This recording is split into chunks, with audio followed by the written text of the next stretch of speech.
दोपहर का वक्त है। हजारों लोग एक बाग में कैद हैं। सामने जनरल डायर की राइफलें हैं और गोलियां चलने से ठीक पहले एक सवाल गूंज रहा था। वो दो लोग कहाँ हैं जिनकी गिरफ्तारी के खिलाफ ये मजमा लगा है? वो शख्स जिसकी एक आवाज ने अंग्रेजी हुकूमत की नींव हिला दी थी और उसी आवाज को दबाने के लिए जलियांवाला बाग को लहू से लाल कर दिया गया। एक ऐसा नाम जो आजादी की तारीख में गुमनाम कर दिया गया।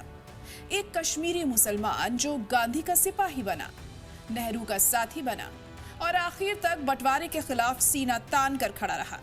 एक ऐसा मुसलमान लीडर जिसने 14 साल जेल में काटे, जिसने पाकिस्तान का झंडा उठाने से इनकार कर दिया। आज कहानी डॉक्टर सैफुद्दीन किचलू की। सैफुद्दीन किचलू की पैदाइश 15 जनवरी 1888 को अमृतसर में एक कश्मीरी ताजिर खानदान में हुई। उनके वालिद अजीजुद्दीन किचलू पश्मीना और जाफरान का कारोबार करते थे।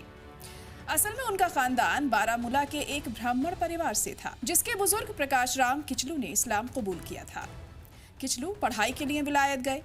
कैम्ब्रिज यूनिवर्सिटी से ग्रेजुएशन, लंदन से बैरिस्टर की डिग्री और जर्मनी से पीएचडी की उपाधि लेकर 1915 में हिंदुस्तान लौटे। अमृतसर में वकालत शुरू की और वहीं से नगर निगम समिति के मेंबर चुने गए। लेकिन वकालत का काला कोट उन्हें रास नहीं आया।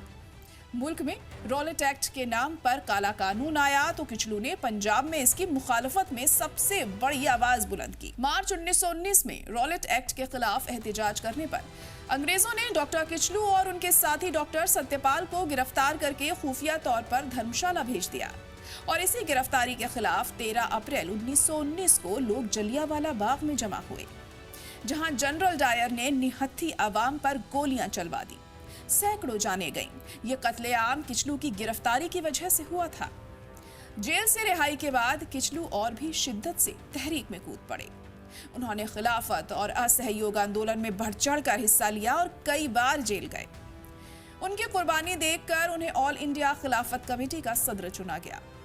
1921 में उन्होंने अमृतसर में स्वराज आश्रम की बुनियाद रखी, जहां नौजवानों को कौमी खिदमत और हिंदू मुस्लिम इत्तेहाद का सबक सिखाया जाता था।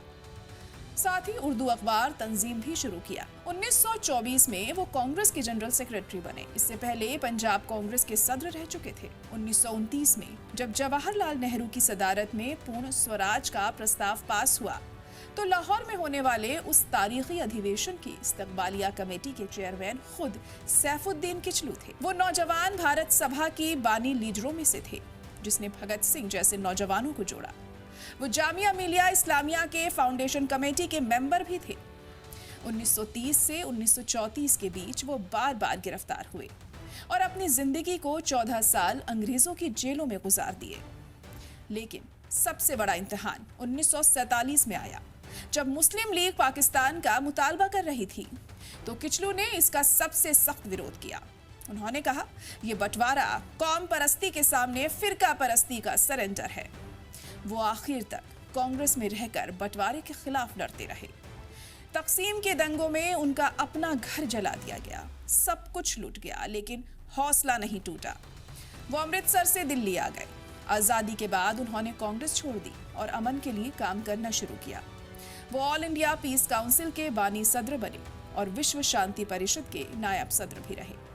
उनकी इसी अमन पसंदी के लिए 1952 में उन्हें सोवियत संघ का सबसे बड़ा एजाज स्टालिन शांति पुरस्कार दिया गया, जिसे आज लेनिन शांति पुरस्कार कहा जाता है। आज लुधियाना में किचलू नगर तो है उनके नाम पर। 1989 में सरकार ने एक डाक टिकट भी जारी की 5 रुपए की और जामिया में उनके नाम पर एक चेयर भी रख दी गई है।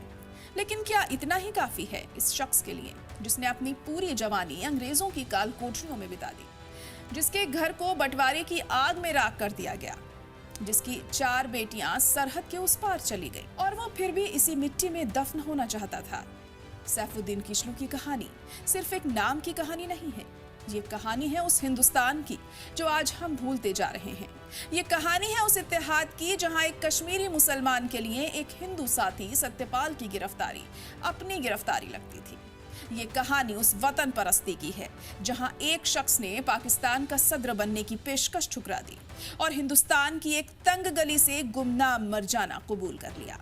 आज जब हम मजहब के नाम पर एक दूसरे को शक की नजर से देखते हैं तो डॉक्टर सैफुद्दीन किचलू की रूह हमसे एक ही सवाल पूछती होगी, क्या ये वही हिंदुस्तान है जिसके लिए हमने 14 साल जेल काटे थे?